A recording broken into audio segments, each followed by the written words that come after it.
Do you want to know about best low-light camera for Prime Day deals? Yes, you are in the right place. We have tried to include in-depth information on low-light camera for Prime Days in our video, which will be enough to fulfill all of your needs.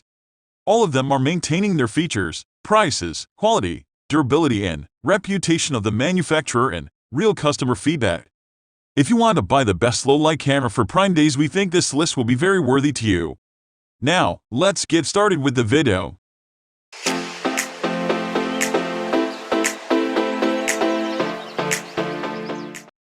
At the first position of our list, we have Canon PowerShot XMark Roman 3.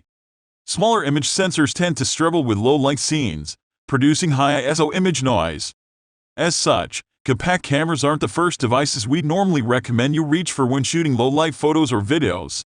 However, the Canon PowerShot XMark Roman 3 crams in an APS-C sensor in its compact body, the type you'd expect to see in an enthusiast DSLR. The XMark Roman 3 draws on more inspiration from the DSLR world, with a sensible button control layout and satisfying weight in the hand. As we noted in our full review, outdoor use is easy in any conditions due to its weather-sealed body, making it enjoyable to use wherever you need to. ISO sensitivity on the XMark Roman 3 isn't super high but reaches a respectable 25,600. Still, Canon has done a hugely impressive job here, and with the lens shooting at a wide f/2.8, the XMark Roman 3 is one of the best low-light compact cameras around. Moving on to the next at number 2 with Canon EOS R6. While it may not technically reach the dizzying ISO highs of the Sony A7S Roman 3, the Canon EOS R6 makes a number of other advancements to be one of the most capable low-light cameras around. First, there's the autofocus. Canon has long been pulling ahead of the pack when it comes to autofocus, with its dual-pixel CMOS AF system being one of the most advanced around. The EOS R6's autofocus system can function in conditions as dark as 6.5 EV. That's even better than the headline-stealing EOS R5, which can reliably acquire focus down to 6 EV. The other half of the picture is the impressive stabilization system. The EOS R6 has its own built-in 5-axis stabilization system, and when used in conjunction with a stabilized RF lens, can achieve up to 8 stops of exposure compensation, which blows the competition out of the water. What this means in real terms is that you can use slower shutter speeds without needing to mount the R6 to a tripod, expanding its utility in low light. It's arguably a little expensive for an enthusiast camera, especially one that only gets up to 20 mpm resolution terms. However, this relatively low pixel count helps with noise control, which is another helpful factor in low light. The number 3 position is held by Sony A7S Roman 3. The Sony A7S Roman 3 is a highly specialized tool for professionals and is definitely oriented towards video users. However, there was no other choice to top this list. It's the third in the series that revolutionized mirrorless cameras for video, and it can quite literally turn night into day with its maximum ISO ceiling of 409,600. Its 14 stops of dynamic range allow users to capture an incredible level of detail in even the darkest shadows.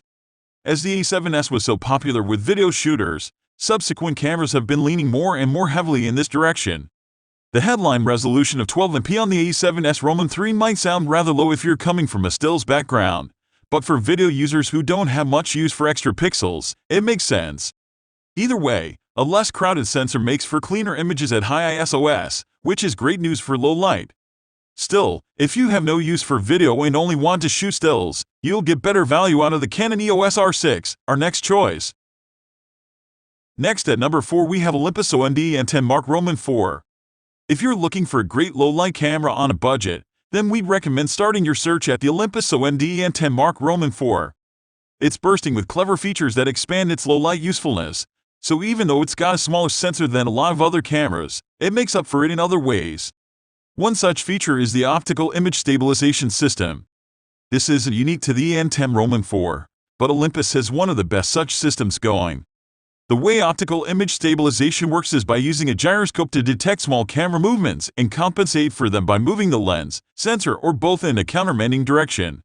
In practical terms, this means it's possible to use slower shutter speeds while hand-holding the camera. And a slower shutter speed means more light for the sensor, which in turn means better low-light performance. Excellent for beginners who are learning the ins and outs of photographer, the Olympus OMD EN10 is also pocket-sized and ideal for travel. Its micro 4/3 mount gives you a lot of lenses to choose from, and its retro dial-based controls make it an enjoyable camera to use. The number 5 position is held by Nikon Z Roman II. The smartly designed Nikon Z Roman II is not the top camera in the Nikon Z full-frame mirrorless range. That honor currently belongs to the sporty Nikon Z9. However, we're plumping for this camera as our low-light pick, not only because it's more affordable for most users, but also because it has a good number of features that make it extra suitable for shooting in challenging light conditions. Its 24.5 MP resolution is well balanced for low light, enough pixels for making good prints of images, but not so many that an overcrowded sensor produces noisy images. The Z Roman II also has a highly sophisticated metering system, able to analyze scenes in conditions as poor as 6 EV, exposure value, and it also boasts an excellent embodied stabilization system.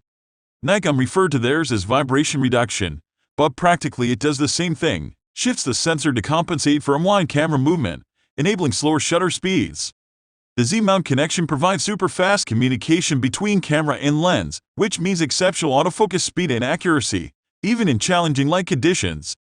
The Z Roman II is also a great way to make a jump from Nikon DSLRs into the world of mirrorless, as picking up the extra of the Nikon FTZ adapter means you can use all your old f-mount lenses on this newer camera, in many cases with full autofocus functionality.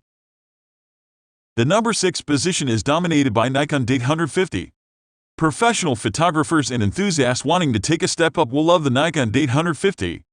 Its large full-frame image sensor is capable of handling image noise when ramped up to the highest, expanded ISO of 100-2400 and delivers pleasing dynamic range, too. Sure, it may be a few years old now, but it still keeps up with most modern DSLR and mirrorless offerings in terms of features and reliability. There's also native access to the back catalog of Nikon f-mount lenses, which include a plethora of wide-aperture primes, perfect for when you need to take in more light. Built like a workhorse, this is a DSLR perfect for outdoor adventurers. The D850 is fully weather-sealed, making it a good choice for nighttime cityscape or landscape shooting. It's also more budget-friendly now that it's a few years old. Although, it is still quite pricey, you get what you pay for. So if you prefer a DSLR over a mirrorless but this is out of your budget, have a look at the Canon EOS R6 Roman II, another full-frame camera with loads of lenses to choose from. Moving on to the next at number 7 with Sony A6100. An APS-C sensor is known as a crop sensor, relative to the full-frame 35mm image sensor, so named after the 35mm film standard. Crop sensor camera bodies tend to appeal more to those that are on a tighter budget or want to dabble in photography without being fully consumed by it. One of the best crop sensor models, especially for low light, is the Sony A6100. A speedy shooter with a best-in-class autofocus system, the A6100 has loads of handy low-light features, such as the ability to shoot at an expandable ISO setting of 51,000. Autofocusing systems able to draw on either phase or contrast detection require a good amount of light in order to operate accurately. Focusing in low light, then, can be a challenge. Thankfully, the Sony A6100's hyper-accurate hybrid autofocus system performs even when the sun has dipped below the horizon. For those who need a low-light vlogging camera, then the A6100 may be the perfect fit, as it records high-quality 4K footage at third-height for detailed filmmaking. This is a live camera for a reasonable price, but it may still prove above budget for some. If your budget is more restricted, consider the original Sony A6000. We think the autofocus and video improvements on the A6100 makes it worth the price difference, but the A6000 still gets you an APS-C sensor and the Sony lens mount, which is enough to craft a potent low-light setup.